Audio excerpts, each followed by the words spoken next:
মতিউর রহমান রেন্টু একটা বই লিখেছিলেন আমার ফাঁসি চাই এই নামে।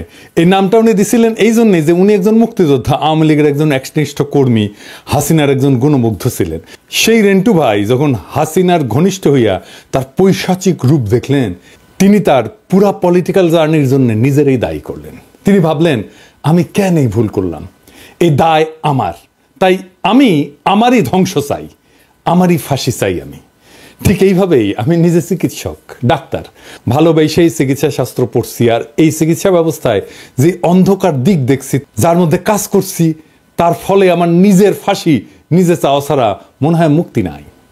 তবে আমি এটাও মনে করি যে কোনো দেশের স্বাস্থ্য ব্যবস্থার মধ্যে ওই দেশে পরিবর্তনের চাবিকাঠি লুকায় আছে। আমি এই স্বাস্থ্য ব্যবস্থার সংকট নিয়ে কথা বলতেছি। এই সংকট কাটানোর জন্য এক বিপুল কাজ আমাদের করতে হবে। বাংলাদেশের স্বাস্থ্য ব্যবস্থার সংকট এবং সেটা থেকে উত্তরণের পথ নিয়ে সংস্কারের লক্ষ্যে একটা কমিটি হয়েছে। তারা কাজ করতেছেন, মন্ত্রণালয়ের দায়িত্ব আছেন আমার বন্ধু এবং গুরুজনেরা। তাই এটা আমার দায়িত্ব, আমি স্বাস্থ্য ব্যবস্থার সংস্কার নিয়ে আমি এই মন্ত্রণালয়কে, এই সংস্কার কমিটিকে আমি সাহায্য করব। 2টা এপিসোড করছি, আরও করব। আমি খুবই অবাক হয়েছি, অসংখ্য মানুষ সেই এপিসোডগুলো দেখছে। তার মানে স্বাস্থ্যের মতো বিষয় মানুষের বিশেষ আগ্রহের জায়গা। বাংলাদেশের পুলিশ আর ডাক্তারেরা কিছু মনে করবেন না, বাংলাদেশে এমন কোনো পরিবার নাই যারা স্বাস্থ্য ব্যবস্থা বা পুলিশ দিয়ে ক্ষতিগ্রস্ত হয় নাই। তার মানে এই দুই জায়গায় কি বিপুল আর ব্যাপক মনুমেন্টাল টাস্ক আছে সংস্কারের, সেটা সংশ্লিষ্টরা বুঝতে পারতেছেন কিনা জানি না। কিন্তু আমার মনে হইল যে আমি যেই পাটাতনে দাঁড়ায় সলিউশনগুলো দিয়ে বলতেছি আগের 2 এপিসোডে, সেই পাটাতনে না দাঁড়াইলে আমার সলিউশনটা আমি কেন দিছিলাম সেটা বোঝা যাবে না। আমার সলিউশন কোনো সেন্স মেক করবে না যতক্ষণ পর্যন্ত না যে ইতিহাস বোধের উপরে দাঁড়ায় আমি সলিউশনগুলোর কথা বলতেছি, সেই একই ইতিহাস বোধের উপরে আপনারাও দাঁড়ান, ডাক্তাররাও দাঁড়ায়, স্বাস্থ্য মন্ত্রণালয় দাঁড়ায়, সংস্কার কমিটি দাঁড়ায়।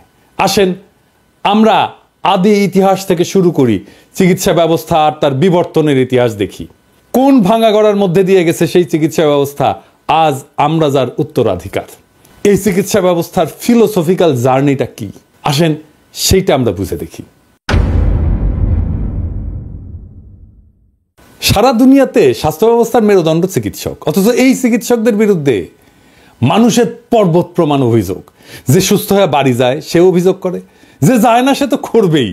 তবে এই যে অভিযোগগুলা, এটা যে শুধু বাংলাদেশে তা না, এটা সারা দুনিয়ার চিত্র। কারণটা কি? কারণটা হচ্ছে যে চিকিৎসা শুধু বিজ্ঞান না, এটা একটা আর্ট। সেবাগ্রহীতা হিসেবে থাকে একজন রক্ত মাংসের জীবন্ত মানুষ। সে মানুষটা বাকি সব মানুষের চাইতে আলাদা। তার আলাদা জীবন আছে, সম্পর্ক আছে, স্মৃতি আছে, শিক্ষা আছে। এই বিপুল বৈচিত্র্যকে মায়া দিয়ে, মমতা দিয়ে, দক্ষতা দিয়ে, বিজ্ঞান দিয়ে ম্যানেজ করাটা খুবই জটিল একটা কাজ। এই জটিল কাজটাই করেন ডাক্তার। 2008 সালে হলিউডে একটা সিনেমা হয়েছিল, নাম নাইটস ইন রোদান্থ। সেই সিনেমার নায়ক রিচার্ড টেফানি গেইর অভিনয় করছেন একজন ডাক্তারের ভূমিকায়। সিনেমায় ওই ডাক্তারের নাম হচ্ছে ডাক্তার ফ্লেনার। ডাক্তার ফ্লেনারের হাতে সার্জারির সময় তার এক বৃদ্ধা রোগী সার্জারির বেডেই মারা যায়।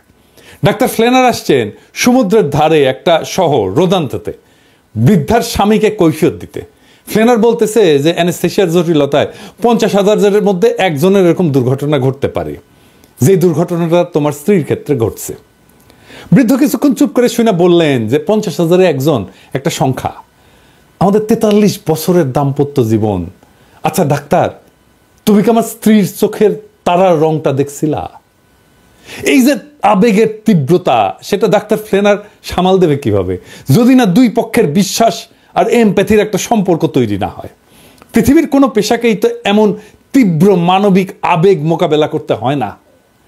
আমার ডাক্তার হওয়ার মোটিভেশন বগুড়ার তারা ডাক্তার, বাবার বন্ধু ছিলেন, আমাদের পারিবারিক বন্ধু ছিলেন, অসম্ভব রূপবান এক মানুষ ছিলেন।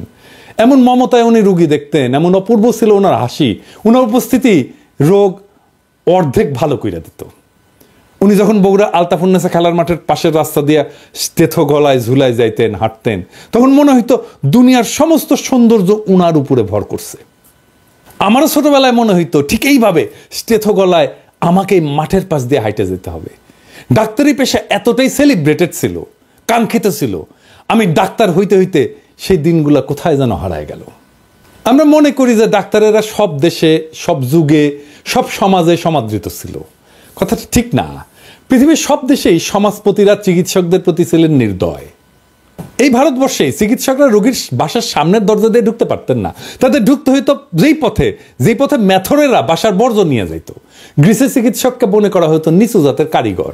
রোমান সাম্রাজ্যের চিকিৎসকদের কাজ দেওয়া হতো দাসদের। শেক্সপিয়ার চিকিৎসকদের চিটার্স, মাউন্টেব্যাক্স বলছেন। মাউন্টেব্যাক্স মানে হয়েছে প্রতারক আর কি। ভলতেয়ার বলছিলেন চিকিৎসক তারাই যাদের ওষুধ সম্পর্কে জ্ঞান সামান্য, রোগ সম্পর্কে আরো কম, আর রোগী সম্পর্কে কিছুই জানে না। সেই ভলতেয়ার, যিনি এক বুদ্ধিবৃত্তিক বিপ্লবের জমিন তৈরি করবেন আধুনিক দুনিয়ায়, সেই ভলতেয়ার ডাক্তারদের কি ভাবতেন দেখেন। 1301 সালে বাংলা সাহিত্যপত্র চিকিৎসা সম্পর্কে লিখতেছে, এখন দেখিতে পাওয়া যায় যে কোন লোক জমিদারি সেরাস্তায় কার্য করিতেন অথবা পণ্ডিতি করিয়া আসিতেছেন, মধ্যে খেয়াল হইল নিদান শাস্ত্র পড়ি। তিনি নিদান শাস্ত্র কিছুদিন পড়িয়া বিশেষ একটি উপযুক্ত সাইনবোর্ড লিখিয়া একজন সুচিকিৎসক হইয়া পড়িলেন। ব্যাবিলনের শাসক হাম্বুরাবি একটা অদ্ভুত আইন করছিল, সার্জারিতে ভুল হইলে ডাক্তারের হাত কেটে নেওয়া হবে। মধ্যযুগে পশ্চিমা সাহিত্য বাচাল, ভার, অর্থলোভী, অপদার্থ চিকিৎসকদের নিয়ে কৌতুকের সরাসরি। কোকাচ্চিওর ডেকামেরন বা চসারের ক্যান্টাবেরি টেলস, এইগুলোতে ডাক্তার একটা অত্যন্ত গুরুত্বপূর্ণ চরিত্র। 14 শতাব্দীর কবি পেট্রাক পোপ ষষ্ঠ ক্লিমেন্টের অসুস্থতার কথা যাই না, ওনাকে দেখতে গেছেন, তো গিয়া দেখেন যে পোপের বিছানার পাশে ডাক্তার। তিনি ফিরে গিয়া পোপকে চিঠি লিখলেন যে আপনার রোগশয্যার পাশে ডাক্তারের উপস্থিতি আমাকে শঙ্কিত করেছে। প্লিনির সাবধানবাণী স্মরণ করুন, ডাক্তাররা সারাতে নয় মেরে ফেলতেই পটু। ফরাসি নাট্যকার মলিয়ের তার ব্যঙ্গ নাটকের মূল উপজীব্যই ছিল ডাক্তারদের নিয়ে ঠাট্টা তামাশা। Imaginary invalid, the flying doctor, Don Juan, doctor Cupid, doctor in spite of himself, এই 5টা নাটকে ডাক্তারদের পেশা নিয়ে এত ব্যঙ্গ করা হয়েছে যে ডাক্তাররা দেখলে লজ্জাই পাবেন।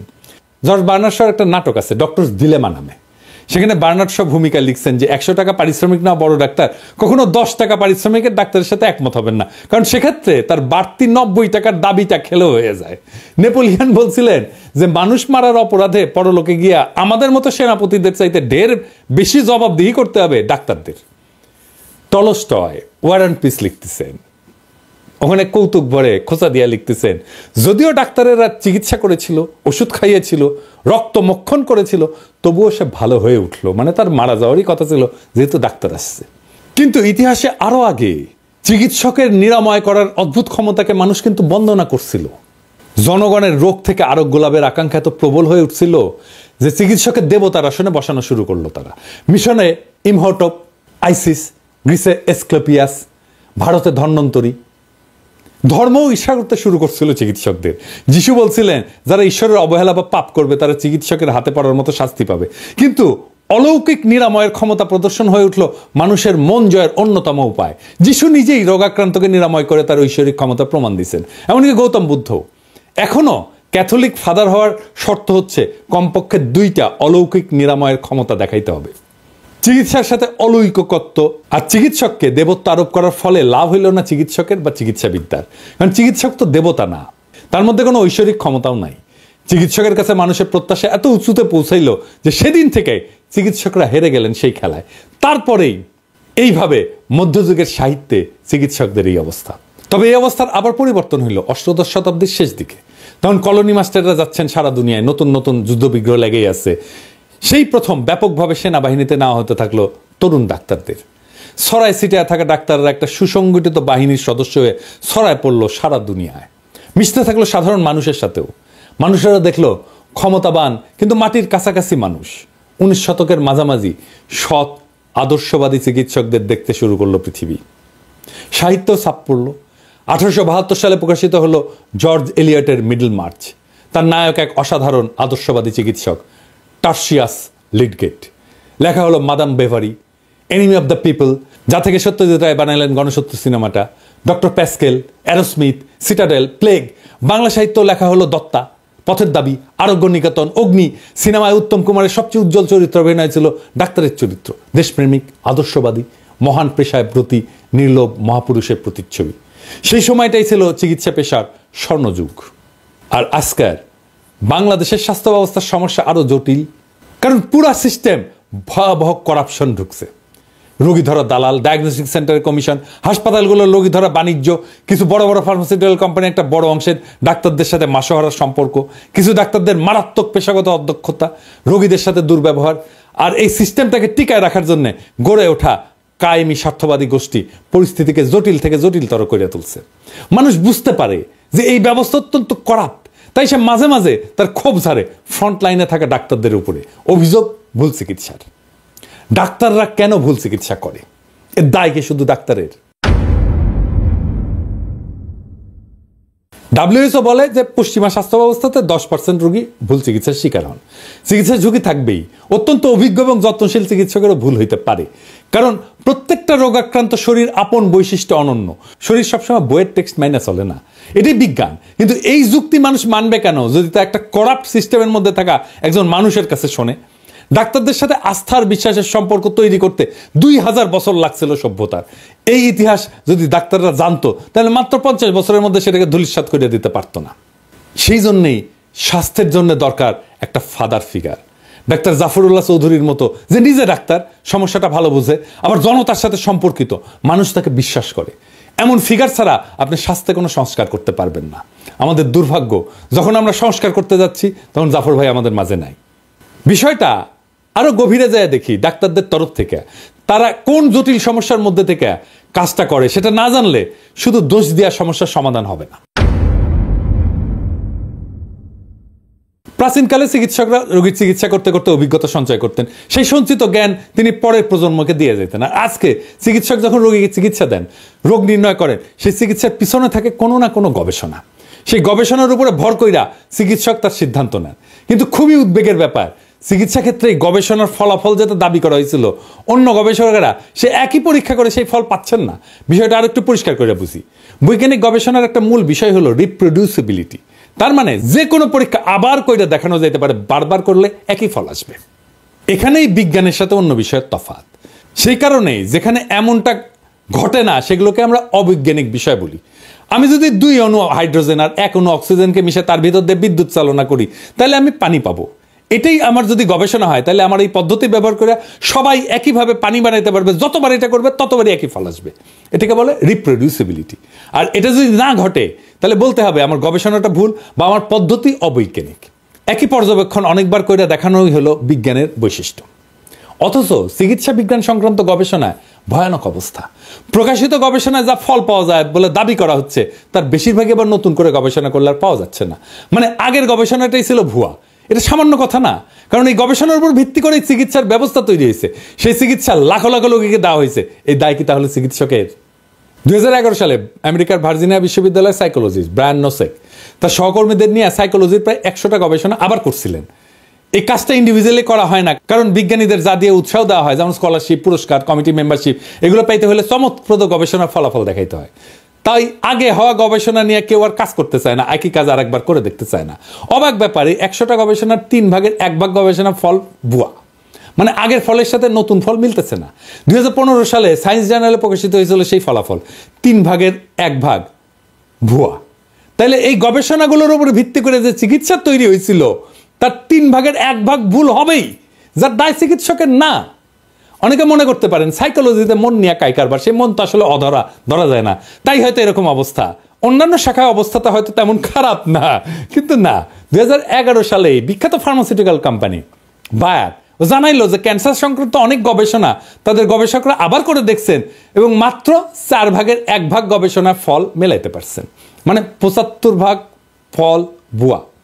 পরের বছর আরেক ফার্মাসিউটিক্যাল কোম্পানি অ্যামজেন জানাইলো ক্যান্সার সংক্রান্ত বিখ্যাত 53টা গবেষণার মধ্যে মাত্র 6টার ফল তারা আবার মেলাইতে পারছেন। মানে শতকরা 89 ভাগ গবেষণার ফল ভুয়া। একজনের গবেষণার প্রাপ্ত ফলের উপরে কাজ করে পরে কেউ একজন কাজ করে, এভাবে বিজ্ঞান আগায় চলে। তাহলে জ্ঞান যা গড়ে উঠছে তা কিসের উপরে গড়ে উঠছে? ভুয়া গবেষণা। Brian Nosek centre for open science বলে একটা প্রতিষ্ঠান করছেন। তারা ক্যান্সার সংক্রান্ত 50টা নাম করা গবেষণা প্রবন্ধের ফলাফল পরীক্ষা করে দেখতে শুরু করলেন।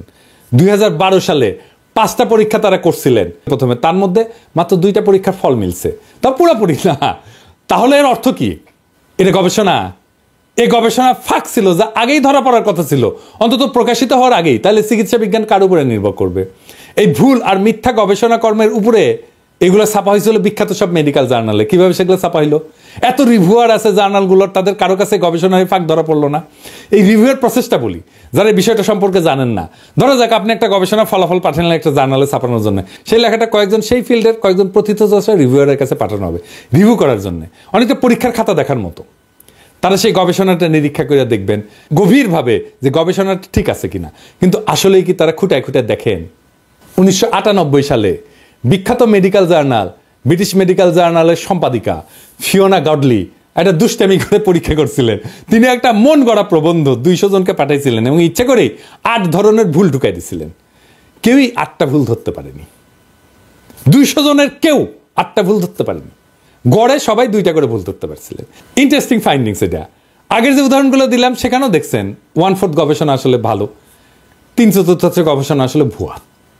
হার্ভার্ডের একজন বিজ্ঞানী জন বোহানান একটা ধুনফুন গবেষণাপত্র যার পুরাটাই ভুয়া, তিনি সেটা 304টা জার্নালে পাঠাইছিলেন। সে বানায় লেখা গবেষণায় লাইকেন জাতীয় একটা গুল্মের ক্যান্সার রোধী কার্যকারিতা নিয়ে তথাকথিত গবেষণায় গালগল্প করছিলেন। আশ্চর্য কথা, কেউই এই গালগল্প ধরতে পারেনি, কেউ না। অর্ধেকের বেশি জার্নাল লেখাটা উৎসাহ নিয়ে ছাপতে চাইছিল। কাণ্ড দেখেন। এই যে ভুলগুলা হচ্ছে তার সবই যে ইচ্ছা করে করা হচ্ছে তা না। কেন এই ভুলগুলা হয় আমি সেই গভীর আলোচনায় আর গেলাম না, আপনাদের বিরক্তির উৎপাদন হবে। তবে আমাদের দৈনন্দিন জীবন থেকে একটু উদাহরণ দিয়ে দেওয়ার চেষ্টা করি কিভাবে ভুলগুলা হয়। যখন আমরা কোনো বিশেষ মতবাদকে মনে প্রাণে বিশ্বাস করি তখন চারপাশের পৃথিবীর খবরাখবরের মধ্যে সেই মতবাদের সমর্থন খুঁজি। এটার ইংরেজিতে বলে কনফার্মেশন বায়াস। যদি আমাদের সামনে রাখা সেই তথ্যের মধ্যে আমরা মতবাদের সমর্থন খুঁজে না পাই তখন খবরটাকে গাঁজাঘুরিয়ে বলে মনে করি। বিজ্ঞানের জগতে এমনটা ঘটে।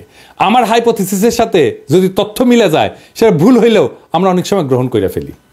ব্রিটিশ মেডিকেল জার্নাল বলছে যে প্রকাশিত গবেষণার মাত্র 5% পাতে দেওয়ার মতো গবেষণা।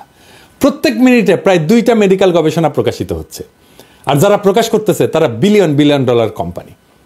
এলসেভিয়ার পৃথিবীর সবচেয়ে নামী মেডিকেল প্রকাশনা কোম্পানির বছরের সেলস 3 বিলিয়ন পাউন্ড আর প্রফিট প্রায় 1 বিলিয়ন পাউন্ড। এমনকি এরা ফার্মাসিউটিক্যাল কোম্পানির কাছ থেকে টাকা নিয়ে ট্রেস ছাপায়। আর 99% ডাক্তারেরা আসলে পড়ে না, আর বাকি 1% ডাক্তারেরা পড়তে পারে না গবেষণা কর্ম। তাই তাদের ইনফরমেশনের সোর্স হয়ে ওঠে ফার্মাসিউটিক্যাল কোম্পানি। আমার কথা না, গবেষণার কথা।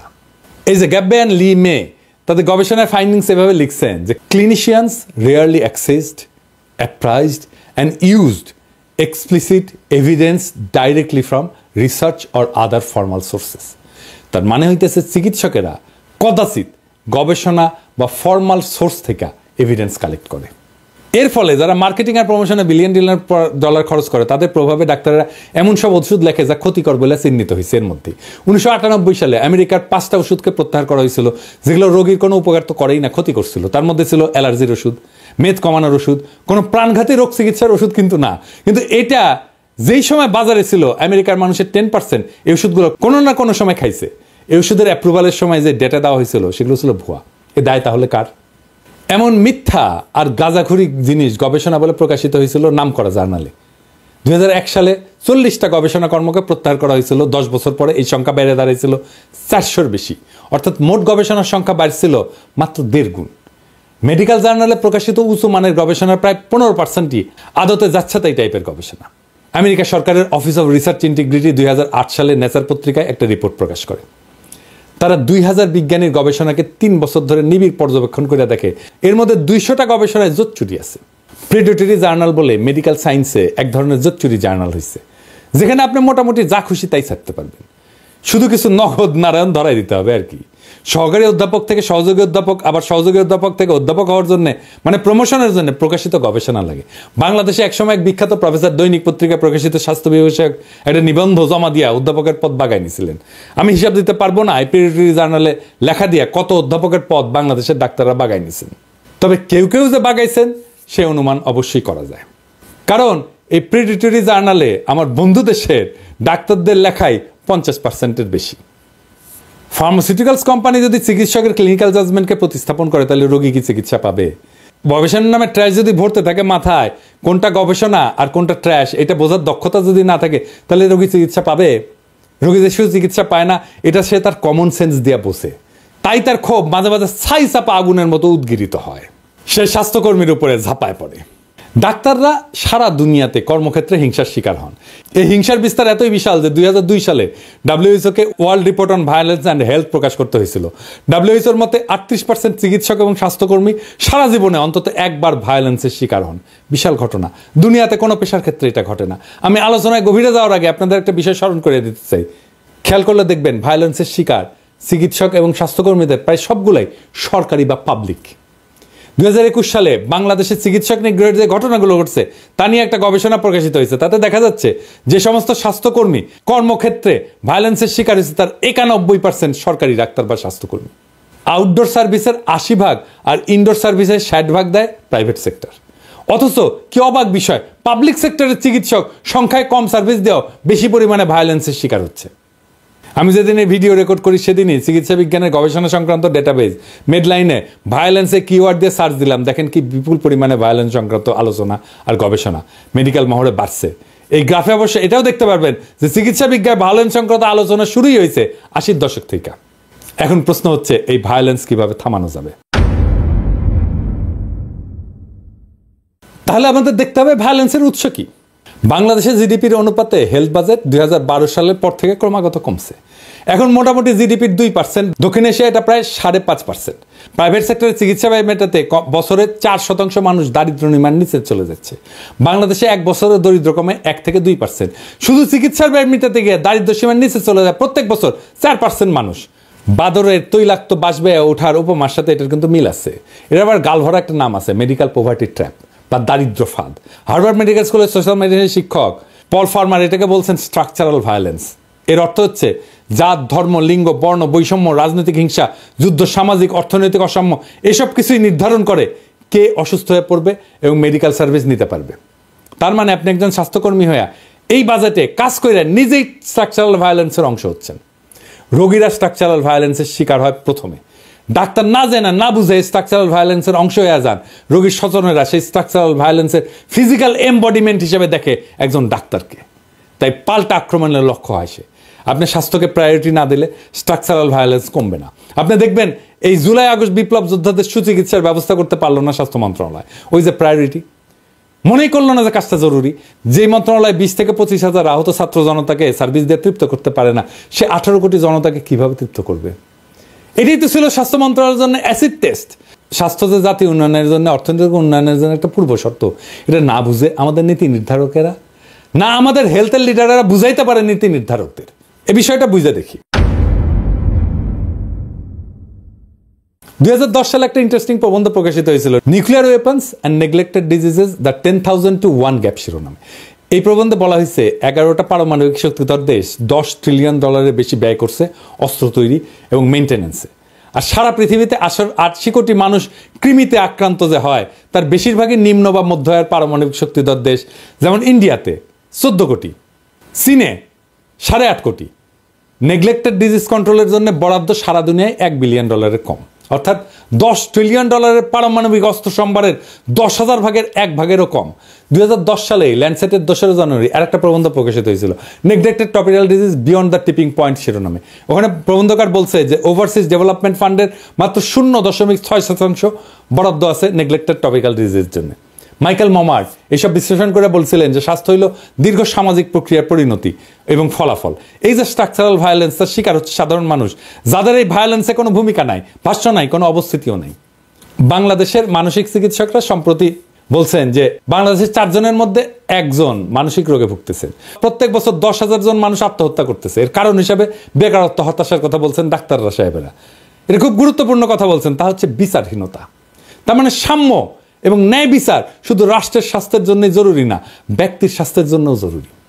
ভায়োলেন্সের the medicine the necessary politics of public health প্রবন্ধে বলা হয়েছে এই ভায়োলেন্সের ট্রিগারিং ফ্যাক্টরগুলোর সামাজিক এবং রাজনৈতিক ডাইমেনশন আছে। ভায়োলেন্সের প্রশ্নের সাথে জড়ায় আছে গ্লোবালাইজেশনের বিতর্ক। আলমা তার প্রাইমারি হেলথ কেয়ারের ঐতিহাসিক ঘোষণায় স্বাস্থ্য নিশ্চিত করার শর্ত হিসেবে শান্তি নিশ্চিত করার কথা বলা হয়েছিল, রাষ্ট্রীয় সংঘাত বন্ধ করার কথা বলা হয়েছিল, আর নিরস্ত্রীকরণের উপরে জোর দেওয়া হয়েছিল। ডাক্তারির খুব একটা অন্তর্গত দার্শনিক কন্ট্রাডিকশন আছে। আপনি খেয়াল না রাখলেই পা স্লিপ কাটবেন। এটা যে শুধু ডাক্তারদের বুঝলে হবে না, এটা বুঝতে হবে সবাইকেই। কত ধরনের সূক্ষ্ম সূক্ষ্ম ফাঁদ আছে, ট্র্যাপ আছে, পিছল জায়গা আছে, যেটা আমাদের খুব গভীরভাবে বোঝা দরকার। তাছাড়া শুধু ডাক্তারদের দোষী দেবেন কিন্তু ফল আসবে না। সংস্কারের কথা বলবেন, সংস্কার হবে না। কারণ মূল সমস্যার গভীরে যে বুঝতে হবে কোথায় সমস্যা। এই যে মেডিসিন শাস্ত্র বা চিকিৎসাবিদ্যা, এটার অন্তর্গত একটা হিংসার উপাদান আছে। একদিকে মেডিসিন আর্ট অফ হিলিং, আরেকদিকে রোগের হন্তারক। দুই ক্ষেত্রেই মেডিসিনের কেন্দ্রে আছে মানুষ। মেডিসিনের ঐতিহাসিক বিবর্তনের মাঝে অন্তর্গত যে দ্বন্দ্ব এবং টানাপোড়েন আছে, এইটা নিয়ে দেরিদার একটা লেখা আছে প্লেটোস ফার্মেসি নামে, আগ্রহীরা পড়ে দেখতে পারেন। সেখানে তিনি বলছেন ফার্মাকন এই শব্দটার অর্থ একদিকে বিষ, আরেকদিকে অমৃত বা নিরাময়কারী। মেডিসিনও তাই। আবার দেখেন, আমরা রোগকে দেখি বায়োলজির দৃষ্টিতে, কিন্তু রোগকে বায়োলজির দৃষ্টিতে দেখার একটা বিপদ আছে। যেমন হার্ট অ্যাটাক হইলে হার্টে রক্ত চলাচলের কার্ডিয়াক এনজাইমের মার্কার এগুলো দেখতে হয়, না দেখে উপায় নাই। কিন্তু রোগী তো একটা রোগ আক্রান্ত দেহ না, একটা জীবন্ত মানুষ। ডাক্তার তো একটা বায়োলজিক্যাল এন্টিটিকে চিকিৎসা করতেছে না, একটা বায়োসোশ্যাল এন্টিটিকে চিকিৎসা করে।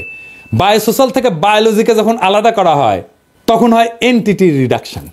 এইভাবে রিডাকশনিজমের উপরে দাঁড়ায় আছে আমাদের চিকিৎসাবিদ্যা। তাই সোশ্যাল এন্টিটি যখন সামনে এসে দাঁড়ায় তখন সেটাকে পৃথিবীর কোনো দেশের ডাক্তাররাই আর মোকাবেলা করতে পারে না।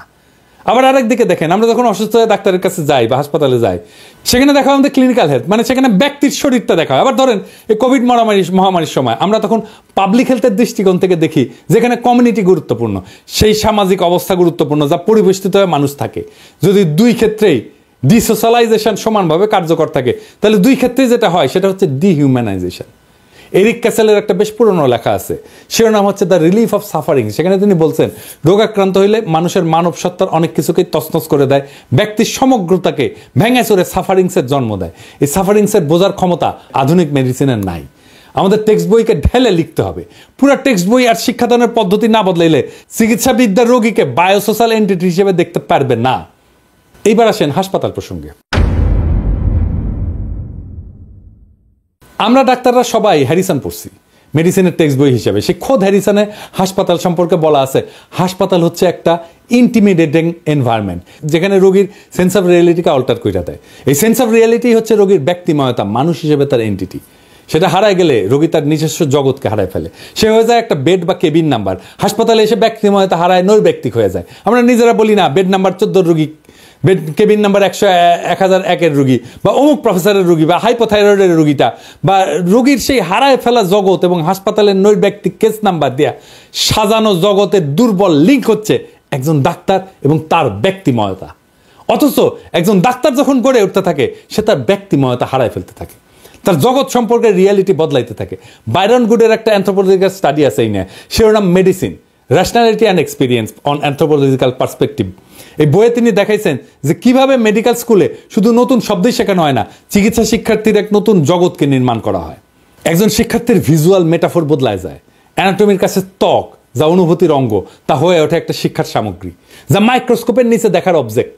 মোদ্দা কথা, চিকিৎসাবিদ্যা চিকিৎসককে যে বিপুল জ্ঞান সম্ভার দেয়, তাতে রোগী নিজের দেহ এবং অস্তিত্ব সম্পর্কে একটা হীনমন্যতায় ভোগে। এটাকে দর্শনের ভাষায় বলা হয় এপিস্টেমোলজিক্যাল হাইপোকন্ড্রিয়া।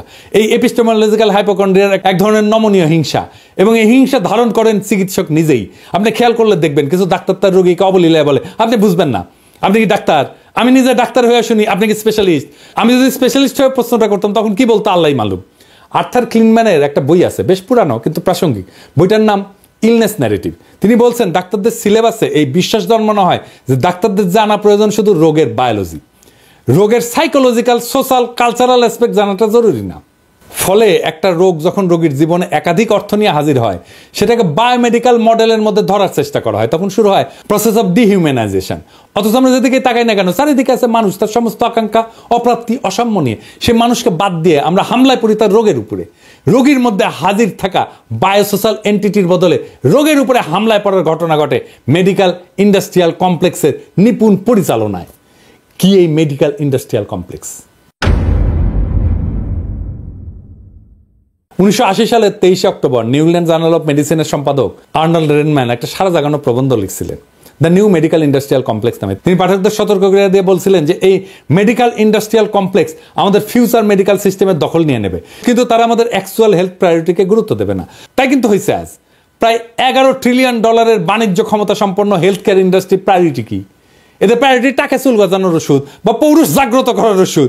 টিবির ওষুধ আসেনি আজ পর্যন্ত 50 বছর। রিফাম্পেসিন কিন্তু টিবির ওষুধ হিসেবে আবিষ্কার হয়নি, লেপ্রোসির ওষুধ হিসেবে আবিষ্কার হয়েছিল, জানেন নিশ্চয়ই। ফাইলিয়ার বা কৃমির ওষুধ তৈরি হয় না। আরেকটা জায়গায় যেখানে তারা ওষুধ তৈরি করে সেটা হচ্ছে ক্যান্সারের ওষুধ, কারণ ক্যান্সার রোগীর পরিবার আর তার স্বজনদের অসহায়তাকে ক্যাপিটালাইজ করে সর্বোচ্চ মুনাফা তৈরির সুযোগ তৈরি করে দেয়। আর চিকিৎসা সেবায় যে মেটাফর ব্যবহার করা হয় সেটাও চিকিৎসা ব্যবস্থাকে ডিহিউম্যানাইজ করে। মেটাফর সবসময় সামরিক। কোভিড মহামারীর সময় দেখছেন না ডাক্তাররা বলতে কোভিড যোদ্ধা। হ্যাঁ, প্রায় 150 বছর আগে যখন অ্যান্টিবায়োটিক প্রথম একটা রূপ আবিষ্কার হয়েছিল তার নাম দেওয়া হয়েছিল ম্যাজিক বুলেট। এমনকি হোমারের সময় চিকিৎসায় সামরিক মেটাফর ব্যবহার করা হয়েছে। 1914 সালে ব্রিটিশ মেডিকেল জার্নালে ক্যান্সারকে নৈরাজ্যবাদী এবং ক্যান্সার কোষগুলোকে বলশেবিক কোষ বলা হয়েছিল।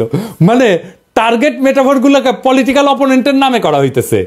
এই যে যুদ্ধের মেটাফর ইউজ করলে রোগকে দেহ থেকে বিচ্ছিন্ন করে ফেলা যায়, ফলে রোগীর সাফারিংস কোনো বিবেচ্য বিষয় হয় না। বিবেচ্য বিষয় থেকে রোগীর দেহ থেকে আলাদা রোগটা।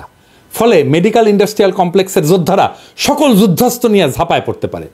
2016 সালে আমেরিকান জার্নাল অফ বায়োএথিক্সের একটা পুরো সংখ্যা ছিল এই মেডিসিনের যুদ্ধের মেটাফর ব্যবহার নিয়ে।